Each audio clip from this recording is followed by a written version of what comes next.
Today on our podcast, Off the Balance Sheet, we're going to be talking to Olaide Yussuf, who's most recently been the CFO at Devoteam, who are a leader in digital transformation, providing technology solutions and consultant services. The business is backed by KKR, and Olaide oversaw 3 UK entities with a combined revenue of £55 million. We're going to take a look at Olaide's career and how she got to her current position and some of her experiences along the way. But to start, nice to meet you, Olaide. How are you doing? Very well, thank you. Yourself, and thanks for having me on Off the Balance Sheet. Love the name.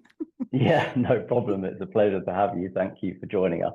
So I think what we'd like to do, like we start all our podcasts, is to ask you, our first question which is to ask you what it is do you think that makes a great CFO? Okay, that's a good question. I guess it's a combination of things, I think. I think first of all, you need to have commercial awareness. So depending on your organization, you need to have an understanding of the key fundamentals of what drives the business. So, the KPIs, if it's a consultancy business, understanding what the utilization rates are, what the average daily price is, what, the gross margin you're achieving on your consultants, or, which customers or which sectors are driving the type of performance that you want. I think also communication is important. At least from my experience working in PE-backed environments, there's several stakeholders, and it's being able to communicate with all the different stakeholders from, say, the board to the CEO, management within the business, as well as the wider business, I think. And also, I guess, being able to communicate your financial information to them in a way that resonates with them so that they understand the types of behaviors that you need them to be driving the business forward. I think leadership is also important. Generally speaking, the business is looking to you to, it's important to build trust, I think, because, ultimately a lot of information is coming from finance. And so just, building that trust and having accountability as well, I think as a leader is also important. And having a hold on, say, cash and other key operational factors, I think is important. Understanding your runway, ensuring that, the business isn't scaling faster than its infrastructure. And then, I have to mention AI. So not necessarily AI per se, but just understanding data and systems. I guess maybe previously you would be waiting for the month end results to be able to communicate information to the management of the business. But now what we're seeing is, we need real-time information. So as a finance leader, it's important that you have a hold on the data and the system. So I think those are the key things that you need to be a good CFO or a good leader. Yeah, that sounds great. No, absolutely.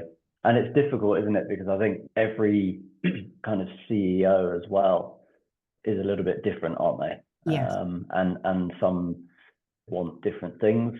And you've got to be, flexible as well to their needs, I guess.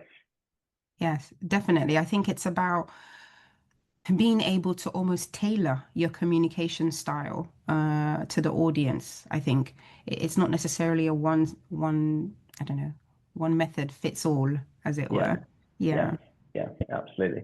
Hmm. No, that's really great. And I can see obviously that, you've spent over 15 years in finance.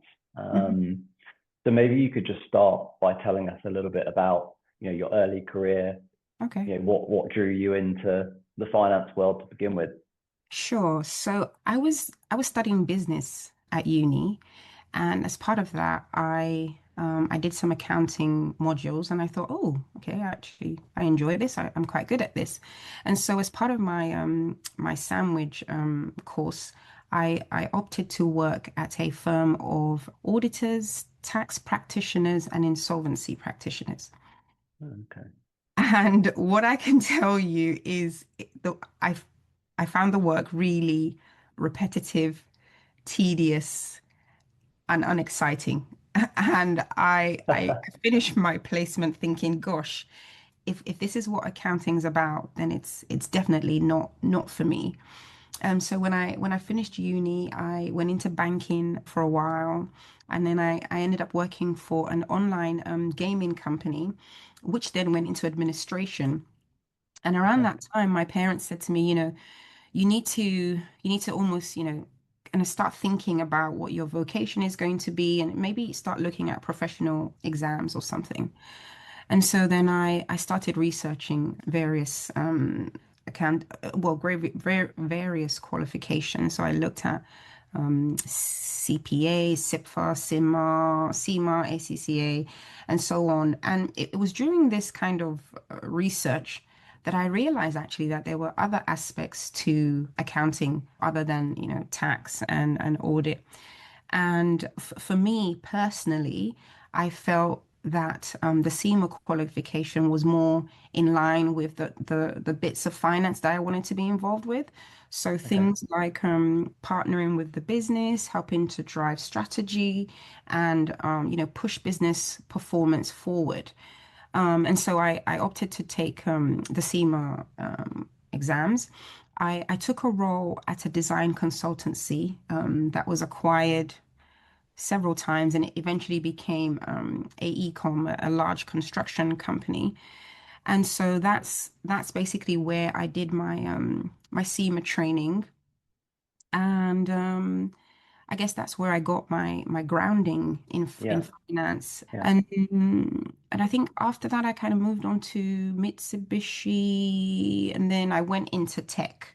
So I've been in tech probably for the last 13, 14 years or so. So that's, Yeah. that's basically It's really interesting. It's really mm, interesting. And I wondered, obviously, it sounds there like you maybe took a year or two to maybe kind of find your way into finance. But mm, then I saw in your early career at Davis Langdon that mm. you were there for like 6 years. Um, Yes, yes. do you feel that like gave you a really good the fact that you kind of were in those roles for 3 years at a time and you got a bit of a promotion there? Do you feel that gave you like confidence and the ability to kind of grow into finance and learn lots of things there? I mean, definitely. I think I would say that was probably the most formative part of my career. I learned how to, work in a complex project environment, how to deal with different kind of stakeholders. I learned adaptability, how to manage change, because during that time we moved from cash accounting to being SOX compliant. And so, excuse me, that involved, explaining to the various project managers, the change in revenue recognition, the impact that would have on their projects to date. So it was an interesting 5 years that I spent there. And I think also it,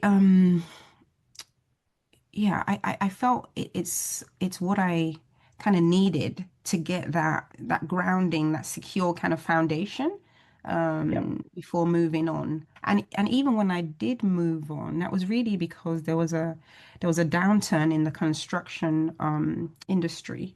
And so I pivoted to energy at Mitsubishi.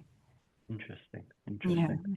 Yeah, no, that's really interesting. And I was going to touch upon that. Obviously, you've worked in a few different industries, consulting, technology, energy, you mentioned there, also Mm, more recently, digital transformation. yeah. Sometimes when I talk to people, people struggle to transition across different industries or struggle to get the opportunities to move industries. Mm. Um, could you just tell me a little bit about how that kind of came about, what motivated those kind of transitions? Yeah, so I think for me, my kind of end goal has always been to be a well-rounded finance person. And I think in order to be able to be well-rounded, you need to, have as much exposure as possible. And that means, well, to me at least, it means being exposed to different sectors, different business sizes, and different cultures. And so I like to think I've been quite intentional in terms of, looking at new roles. And so, as I mentioned previously, when I left Davis Langdon, that was because there was a downturn in construction, and the economy in Asia was doing quite well at that time, and Mitsubishi, being a big conglomerate, was able to kind of shoulder itself from all of those kind of economic factors. Yeah. And I think that was an easier transition because that was still a project accounting role, but it was working on large scale power plant projects. And I guess I guess I was trying to almost, I guess, cement my project accounting skills.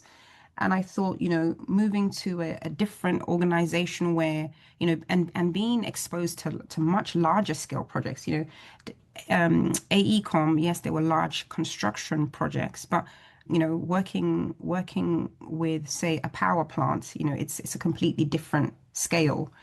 And then I guess thinking back then that tech was kind of, I don't want to use the word emerging, but it seemed like it was kind of future proof, as it were.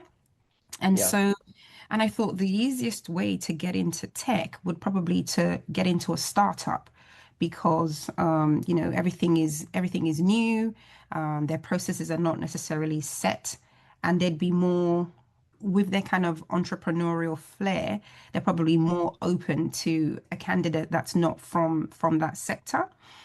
And Yeah. so Interesting. yeah, so when I started at Massive, it was essentially, it was a startup environment.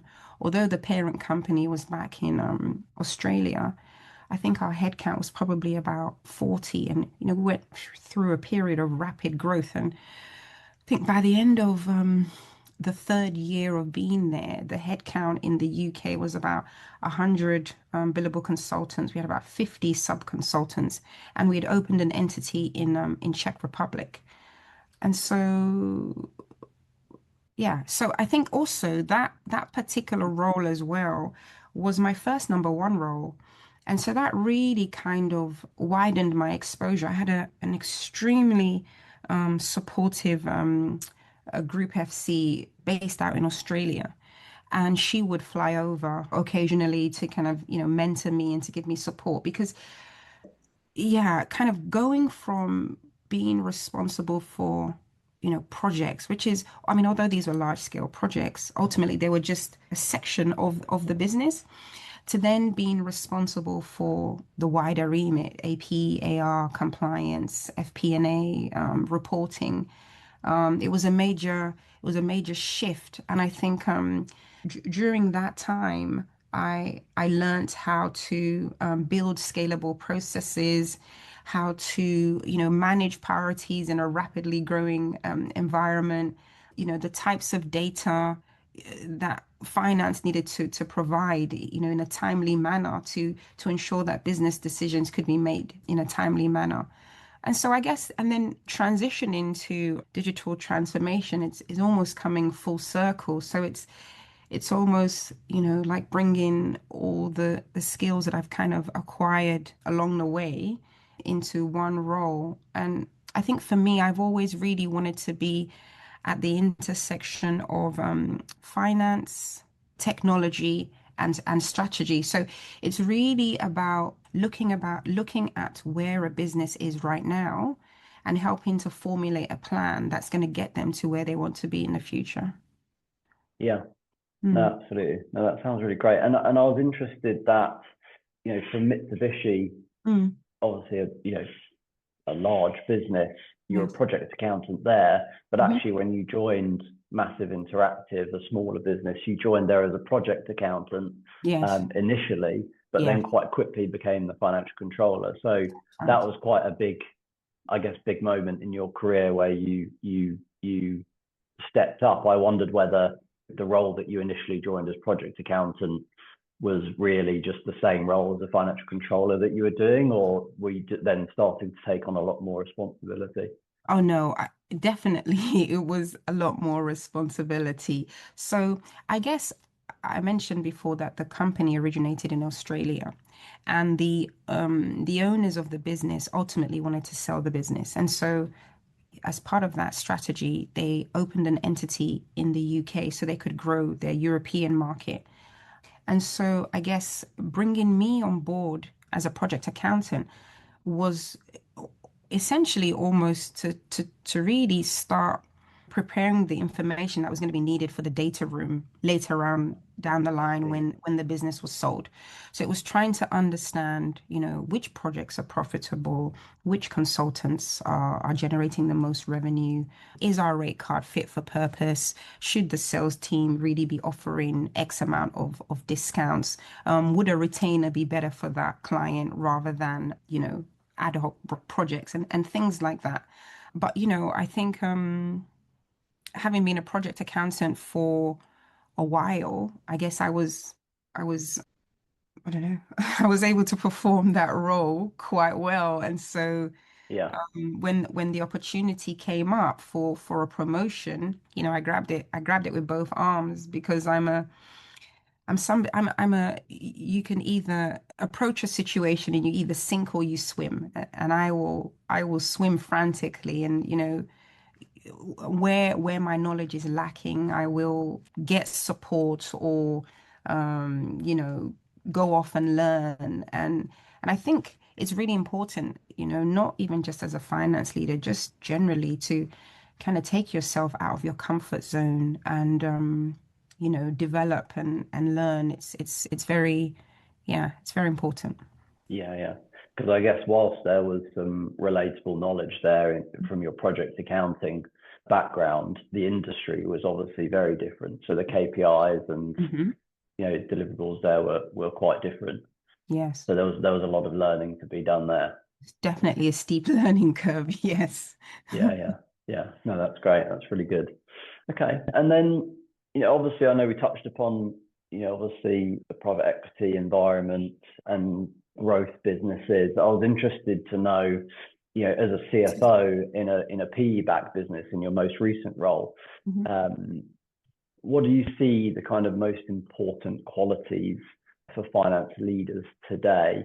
Mm. Um, as a CFO in a PE backed and high growth environment, how do you handle those kind of environments? Yeah, I think the first thing to say is that it can be quite challenging, especially if you're not used to working in that kind of environment. The other thing that I would say is depending on the type of individual that you are, sometimes it's good to have clarity, as it were. So, generally speaking, or at least in my experience working in a PE-backed environment, you have your KPIs, and essentially what you're there to do is to drive, you're driving value. And you do that really by almost leveraging those KPIs. So for example, at Devoteam, it was understanding that a 1% drop in utilization would impact EBITDA by X. Mm. It's been immersed in the business enough to understand. So I would say probably it starts with having the right team, because ultimately as the CFO, you almost want to maintain like almost a helicopter view, right? Where you have an overview of the important, I don't know, dynamics, but you're not necessarily involved in the day to day. So you Mm. have a good team that supports you, and they give you the data that you need. And it's then for you to communicate that information to the board and to help shape business performance. Yeah, I'm not sure if that's answered your question, Yeah. actually. That's interesting. And just, I mean, a bit off topic, Yes. is it, and more of like a personal kind of question Mm. about the CFO role. How do obviously you mentioned the helicopter view there. How do you manage picking up errors when a business gets to the size of 50 plus million and you start Yes. there's a team in place and you're obviously having to pass that kind of trust on to your team. Yes. How do you manage to pick up errors of any kind of size, which are obviously important, which affect your role? Yes. So I think it's really about data integrity. And also, not to sound, I don't know what the word is, but after a while, once you've been managing a business, you have an understanding of what it's almost like a gut instinct. You know what is possible and what is not possible. And so what I always say to my team is, if I ask you to prepare me some information, before you do the calculation, always have some preconceived ideas about what you expect the outcome to be. Mm. And so then when you do your calculations, if there's a deviation, automatically you're thinking, something's not quite right here. But I think sometimes Yeah, it's easy to fall into the trap of, everything is automated, so we just trust the system. But absolutely. Yeah. sometimes you do need to take a step back. And I'm trying to think of an example now. I remember we have regular board meetings as you do, and the team had produced the board pack, and it's prior to the board meeting. What I would do is I would review the board pack, make sure everything is as I expect it to be. Then I'd meet with the CEO and we'd kind of work on the commentary together, kind of ensure that we're on the same page before going into the board meeting. And I remember there was a utilization number for a particular department. And the thing is, it's weird because you don't realize that you hold a lot of information in your head. And I knew that number was incorrect because I had been on an operational meeting a couple of days beforehand where it had been mentioned that one of the key projects they were working on, there was a pause while some scope creep had happened and they needed to finalize a few things. And Mm. so I knew that we had down tools. And so it was impossible that the utilization for that particular department was that high. So I think it's just you get information from lots of different places. It's really about being immersed enough in the business but not too immersed so that Mm. you're not you're not there as an operational person, right? You're there as a strategic partner, and so you need to have your team who are basically there to support you, give you the information that you need.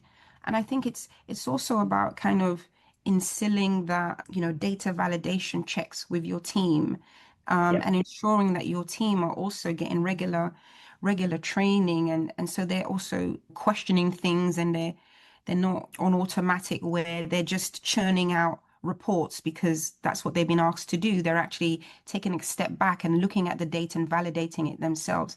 I think so it's having a culture as well of data integrity almost. Yeah, yeah, definitely. And I guess, that kind of leads a little bit into how you balance that kind of strategic oversight in your role and with the operational detail, because you touched upon how you're kind of overseeing the operational detail there, but how do you balance the focus of your time? Because I know a lot of CFOs, especially at smaller size businesses, really struggle to balance both of those things. I think, it's really easy to be pulled into the operational aspects of the business. So I think it's really important to almost set that boundary. So Mm. it's understanding what you need from your team and building a team that supports what it is that you need.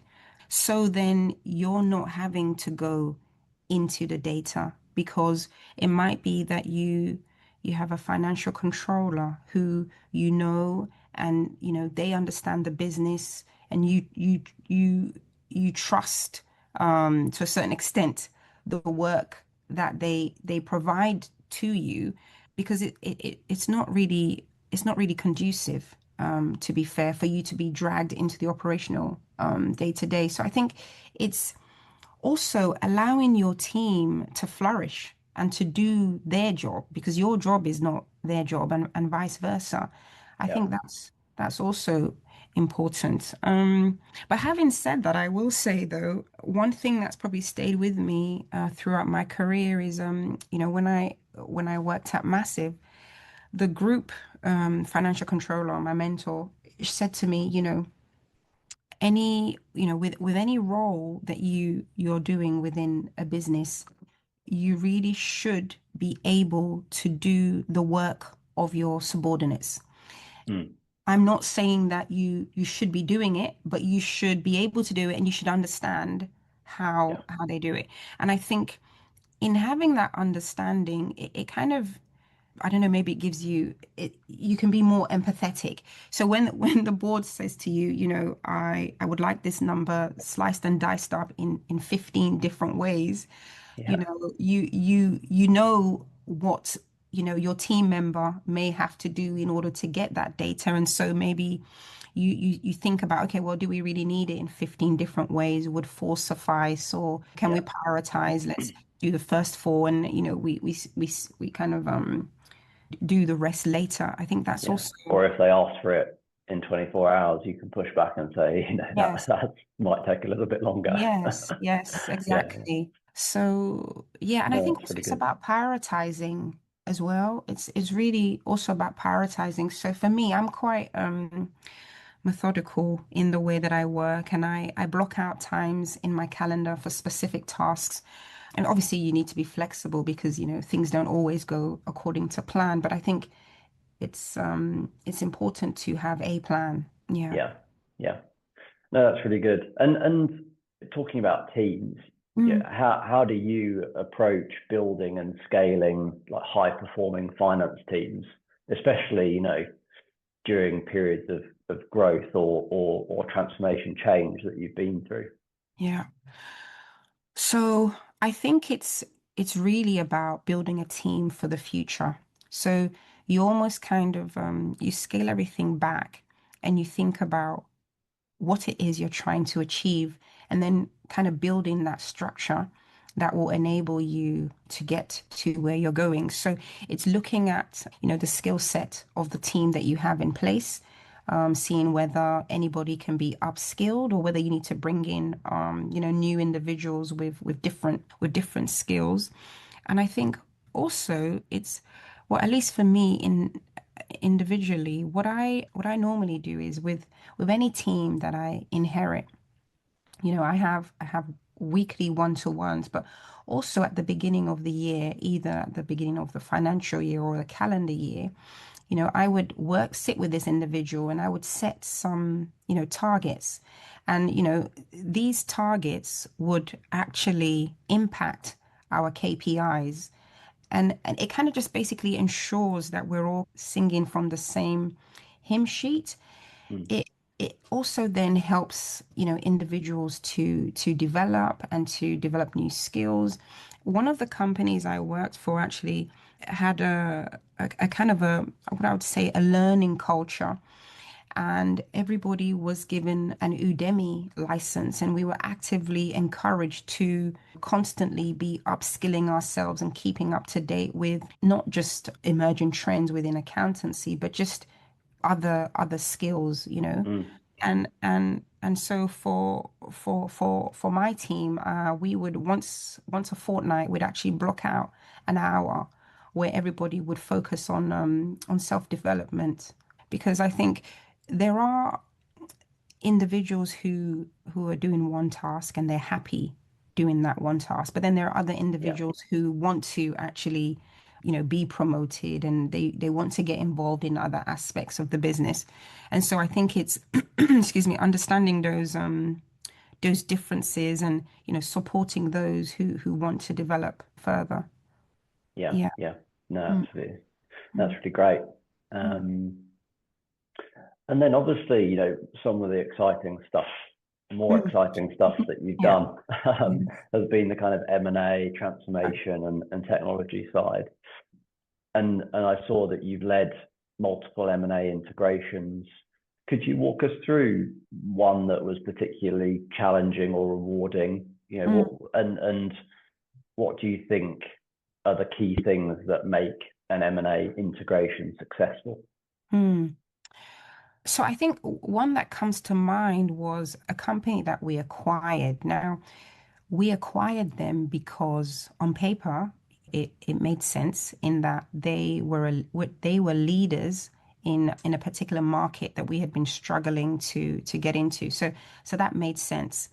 I guess the complexity came because just culturally we were very different businesses. So this business was, I guess it had an entrepreneurial flair. They were very kind of they had informal processes. Reporting was ad hoc, and our culture was more, I'd say, structured. Our reporting was streamlined. It was timely, um, and so there was almost a clash in that sense. And so, really, in order to kind of integrate, to have a successful integration, it was it was a thing where we had to be careful not to, oh, I don't even know what to say here, to take the soul out of this business, because obviously part of this entrepreneurial spirit was what had made this business successful. But in order to align financially, there were key things that needed to change.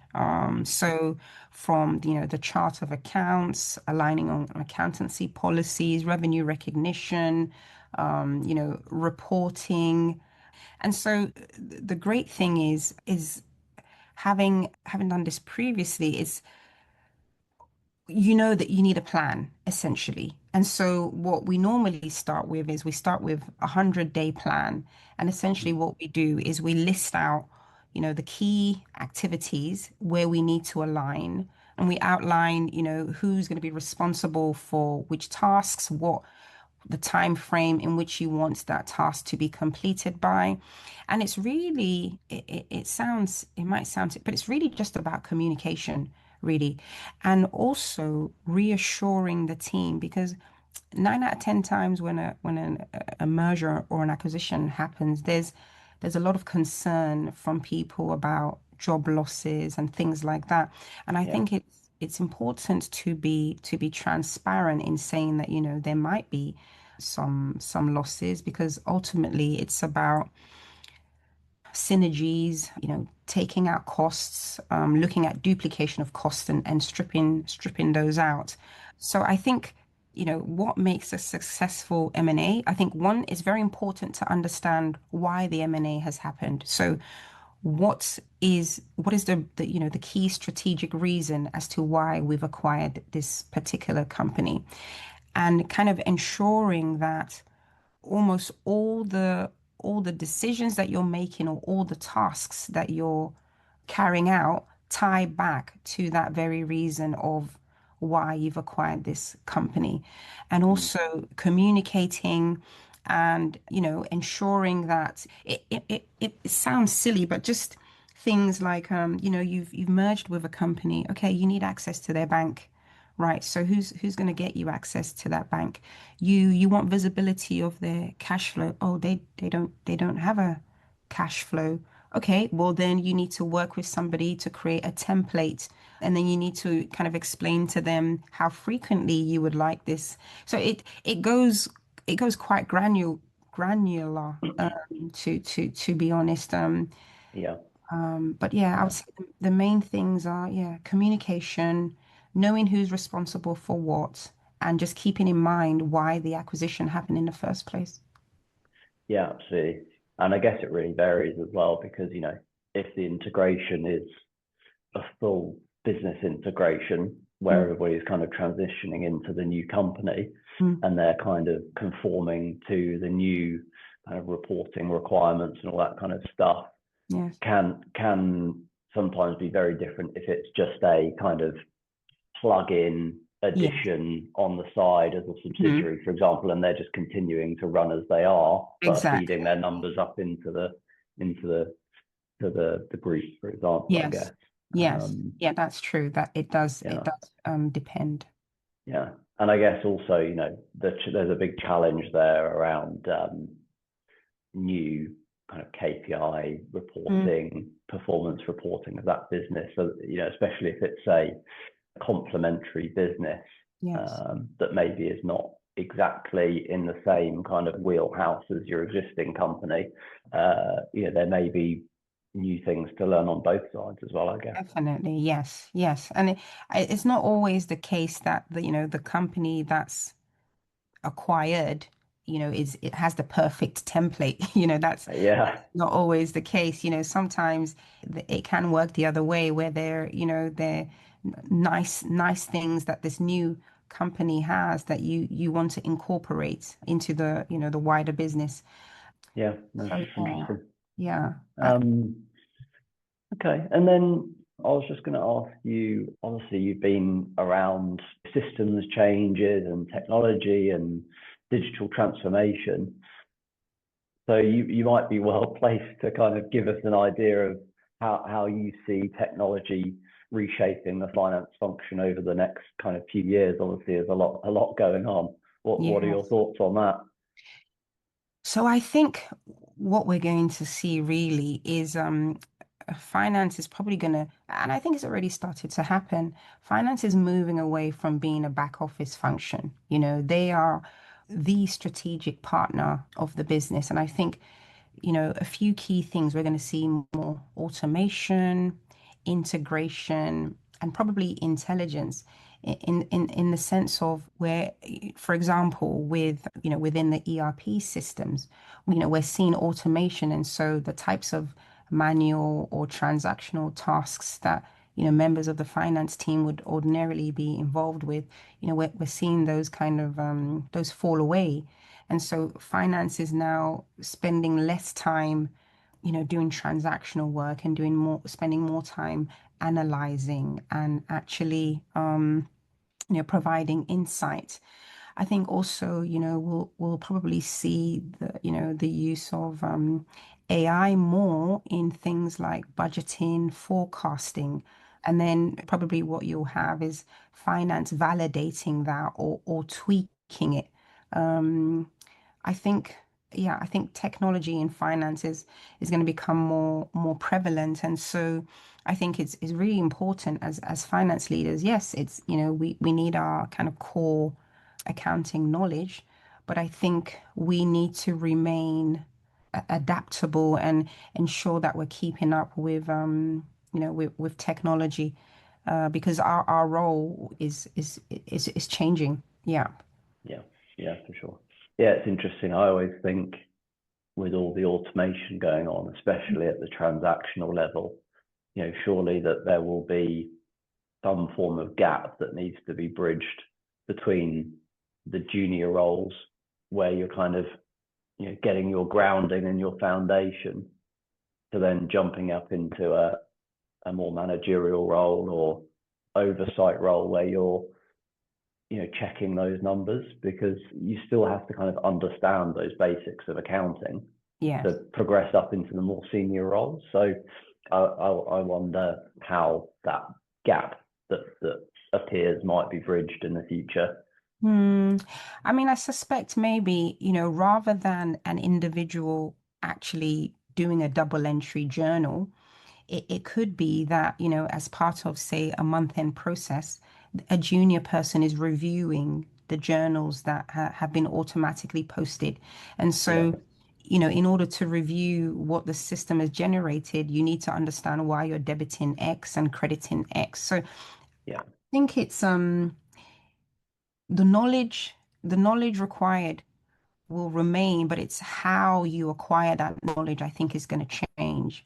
I think and funny enough, actually, I attended a work group a couple of days ago, and one of the questions that was posed was, do you need an accountancy qualification to be a CFO? And the mm. room the room was split in the sense that I think maybe something like a third of people thought it was completely paramount. I think maybe 40% thought it was a nice to have, and then the rest of the group thought it was almost irrelevant.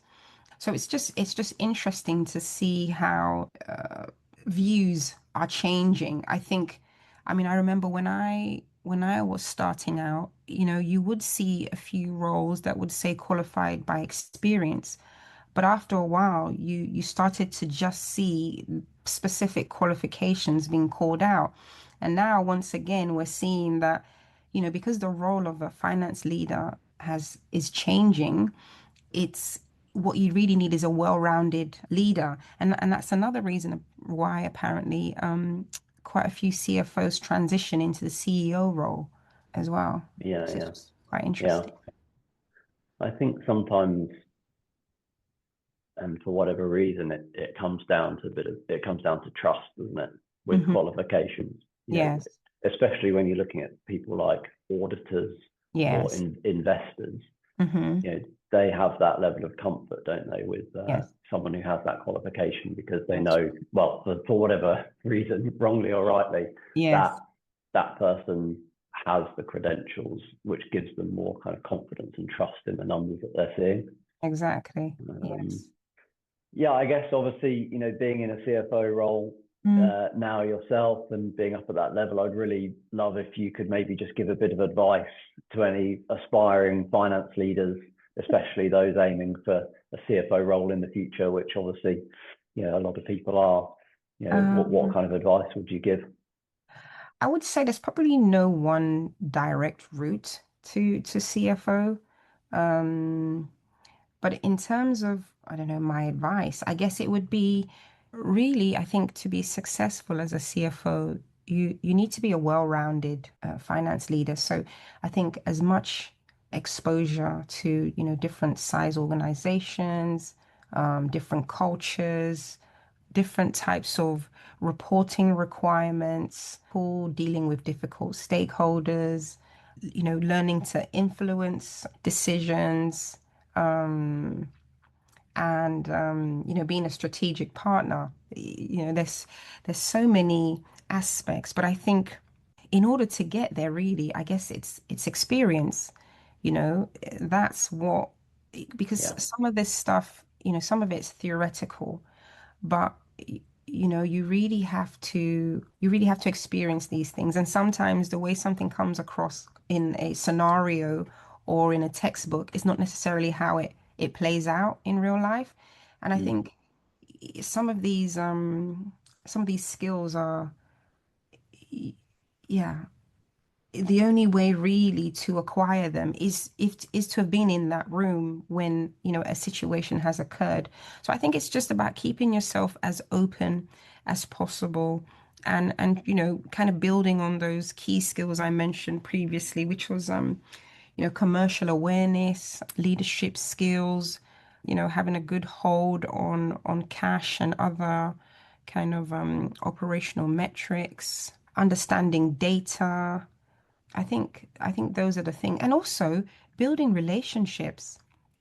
That's Mm. actually really, really quite important is, your ability to build relationships. I think sometimes being in finance can be a bit lonely, because, sometimes you may be the no person, but I don't Yeah. think it's not necessarily about, and I think also it's how you deliver the no, really. Mm. And rather than saying no, I think, or at least what I've learned is, okay, we would like to pursue a course of action. Okay, well, these are the, three or four options, and these are the potential outcomes. And let's all sit together and think about which is the most logical kind of route to take rather than just saying no. Yeah. Yeah. Because sometimes, even if no is the correct answer, just the fact that you've said no, it just kind of Yeah. Yeah. causes, You need to uh, lead people to that decision sometimes themselves. right, exactly, Yeah. exactly. Yeah. Um, yeah. That's really great. That's really great. Mm. And then I guess more on a personal level, Yes. looking ahead into the future, what's Uh-huh. next for you? Are there any kind of particular challenges or new industries that you'd like to get into, or what are your plans? What would you like to do? I've really enjoyed working in tech, to be honest, for the last couple of years. In terms of what's next for me, so right now I'm fractionaling. I don't even know if that's actually a word. I just made Yeah. that up. And so I think for me, I still feel like I'm learning, because I have clients who are in different stages of their kind of business life cycle, from the ones who are, doing everything on an Excel spreadsheet to those that have systems in place but don't have real-time reporting. So I think it's for me, working in the SME space is great because it's kind of it's small enough for you to leave a lasting impact. So I guess that's what I plan to do, is to carry on working with SMEs and helping to drive their businesses forward. Yeah, fantastic. No, that's really great. Mm. Well, I wish you all the best with that, and Thank you, Daniel. I hope obviously some people listen to this and reach out to you if there's any Thank you. opportunities in that space. But yeah, look, thank you very much for joining us today. I really Yeah, appreciate it. thank you for having me. That's okay, and I hope you enjoy the rest of your day. I'll speak to you soon. Thank you. Take care, Daniel. Thanks, Lady. Bye. Bye.